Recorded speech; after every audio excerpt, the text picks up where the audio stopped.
200 million years ago, the coal and oil forming period began. Geologists refer to it as the Carboniferous Age.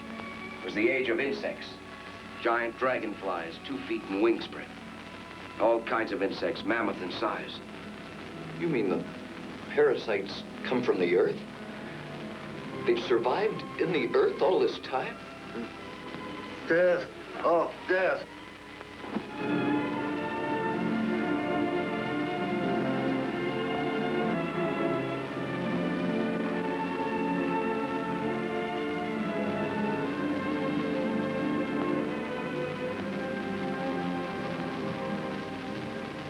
Is he?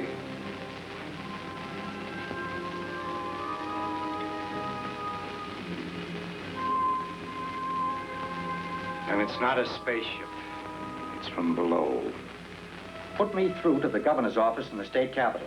Who shall I say is calling, sir? Powers, Walter K. Powers. Put me through. I'm sorry, sir. The lines are busy. Well, keep trying. I'll keep trying, sir.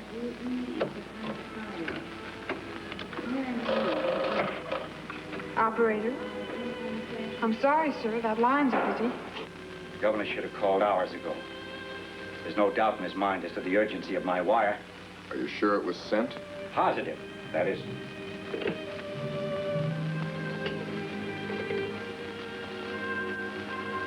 Hello, operator? Connect me with the telegraph office. I'm sorry, sir. That line is busy. Well, how about my call to the state capitol? I'm sorry, sir. That line is busy. There's something funny going on here.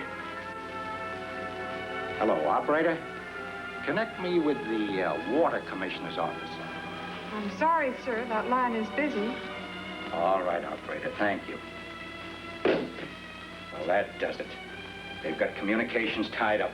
While Powers and Walker went to the radio station in an attempt to broadcast an alarm to the state capitol, Kettering and I stopped at the telegraph office to find out if the governor had sent a reply to Powers' urgent message. The place was dark. Seemed as though it was closed for the night. But Kettering noticed figures moving about inside. The telegrapher appeared at the door. Kettering asked him about the telegram Powers was expecting from the governor. The telegrapher was angry, his answer abrupt and negative. Kettering demanded an explanation, but was attacked instead.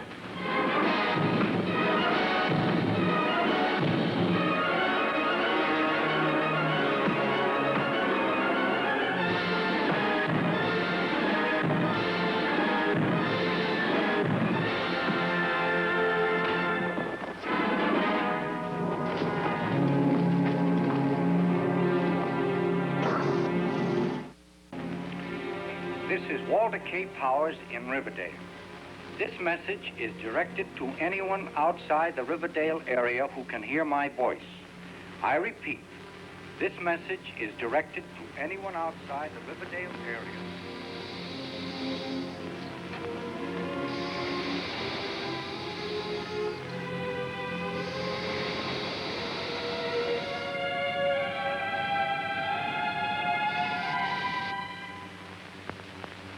I'll go up and check the recording device I set up by the hatch to see if anything's been up there. You two stay down here and map out a plan for searching the tunnel. I don't know if I'd be of much help. I never met a man who thought so little of his own abilities. Hi. Has anyone been up near the hatch since you two boys have been on duty? Not a soul, sir. Why? Do you want one of us stationed up there? No, I was just checking. We have equipment up there to detect any movement around the hatch.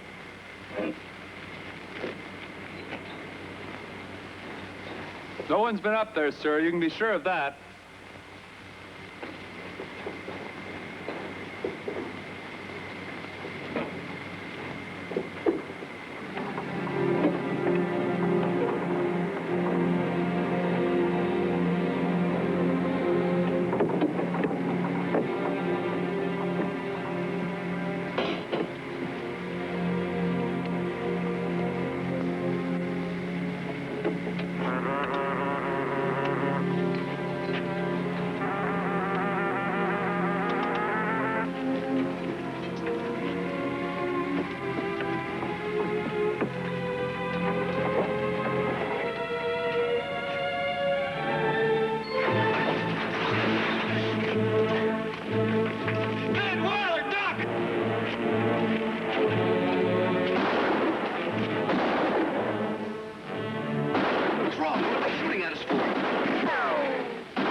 is it? What happened? What did you kill them for? Look. The parasite. They're still alive. We'd better reload. We're going inside the cone right now.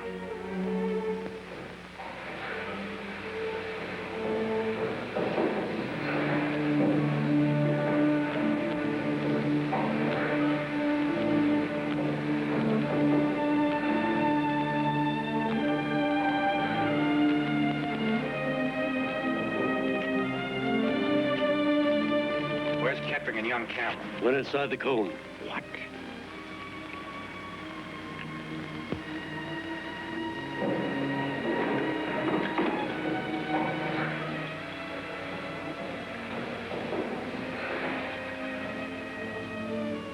Come in, gentlemen. You have no choice. You may stop there. Oh, there's no doubt. You're Professor Cole. I was Professor Cole. What do you mean, you were? Now I hold a position of a much higher order. I presume you're like the others.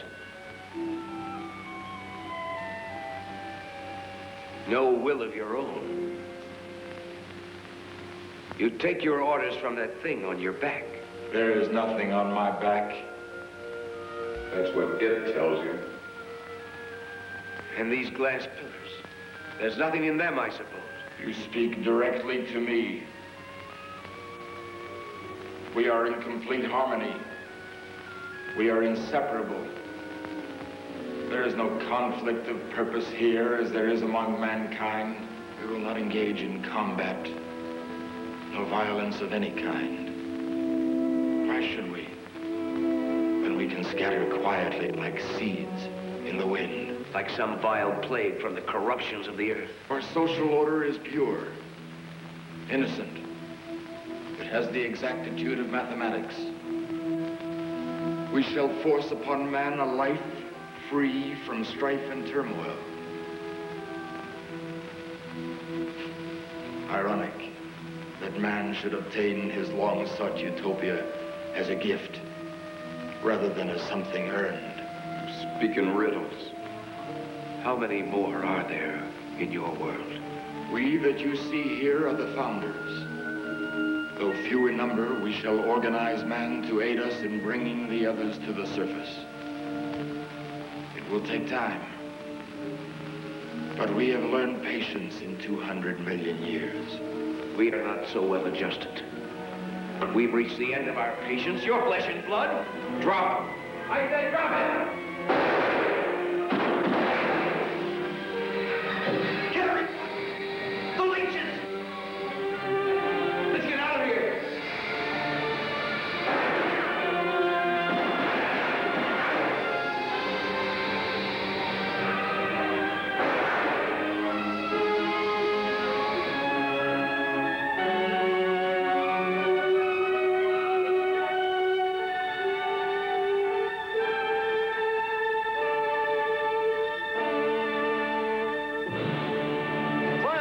Up in the ravine, fast!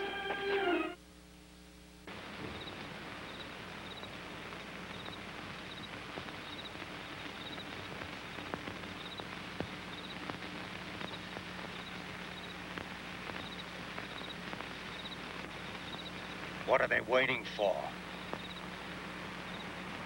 Let him wait. We need the time. Glenn, I've got an idea. You think you can salvage that power truck we saw stopped on the highway? I might. Why? You think you can manage it alone? We've got to stay here and keep an eye on the cone. I'll do my best.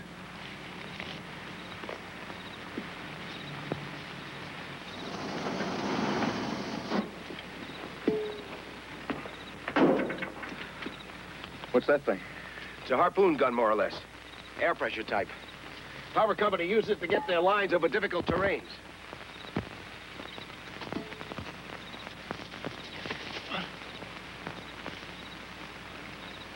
Have they tried anything yet? Not a sign of movement. It's too quiet. They're setting up something. I can feel it in the air. Glenn, I'm going down the other end of the ravine. When I give you the signal, you fire the gun. And keep everybody clear of this cable. And when I get over the other side, you secure the end of this cable onto the end of that heavy electrical cable you saw in the back of the truck, okay?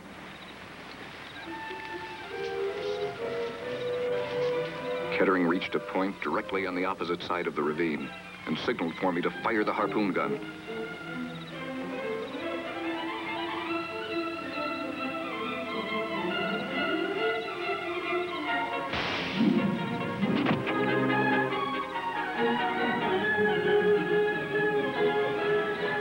The next step was to tie his end of the wire to a tree.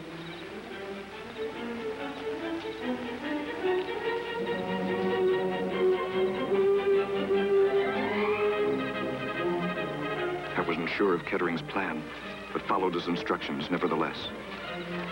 I made doubly sure that my end of the wire was firmly tied to the heavy electrical cable from the power truck. Then I signaled back to Kettering, and he started to pull the wire on his side. The electrical cable moved out over the ravine until it was strung but an inch or two away from the cone.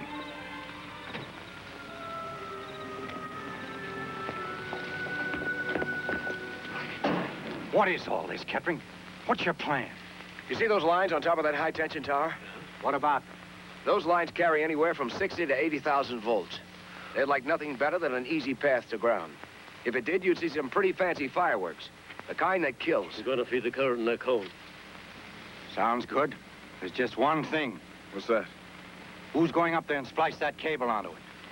Suicide, plain and simple. No. I'm against it. He's right, Kettering. I'm not going up there, I can tell you that. And we're not going to let you do it either. Nobody has to go up there. What do you mean? This'll do it for us. We'll shoot the other end of the cable up there. All right, everybody, back behind the power truck. Kettering, do you want me to stay on? Just say the word. You want to? No, but I intend to just the same. Kettering! Look!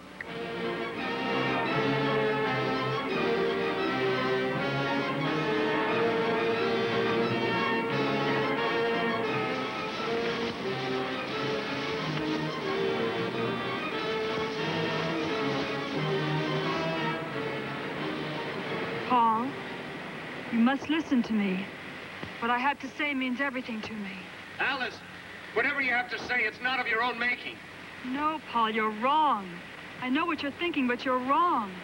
Alice, you must come down. There's no time left. There is time, Paul. You can give it to us. Say it. Go ahead. Listen and believe. If Peaceful means fail, they'll be compelled to use force. Do you understand? Alice, will you come with me? I make you this solemn promise. If it takes me the rest of my life, I'll find a way of freeing you. I believe in that so strongly, I know I won't fail. Never. How could I ever think that I loved you?